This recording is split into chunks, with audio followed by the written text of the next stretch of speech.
వేద గ్రంథాలు దొరుకుతున్నాయి ఆన్లైన్ ద్వారా, బుక్కుల ద్వారా, సోషల్ మీడియా మాధ్యమంగా మనకు యూట్యూబ్లో కూడా వేద గ్రంథాలు మనకు పీడిఎఫ్ ద్వారా దొరుకుతున్నాయి. కానీ వేదానికి ఒక మర్యాద ఉంది. వేదత్రయి ప్రమాణజ్ఞే అంటారు. వేదమును పలికే ధర్మం ఎవరికి తెలుసు? వేదను ఉచ్చరించేటటువంటి ధర్మం ఎవరికి తెలుసు? బ్రాహ్మణులకి తెలుసు. ఏ వేదానికి ఏ మర్యాద ఉంటుంది, దేన్ని ఎలా పాటించుకోవాలి, ఏది ఎక్కడ ఉచ్చరించాలి, దేనితో వాడాలన్నది చదవడం తెలుసు, అక్షర జ్ఞానం ఉంది.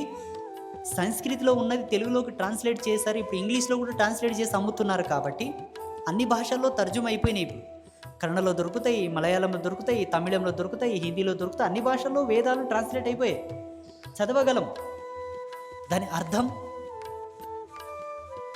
దాని అర్థం పలికే ధర్మం, వాడే ధర్మం తెలియాలంటే కేవలం బ్రాహ్మణులతో మాత్రమే ఉంది.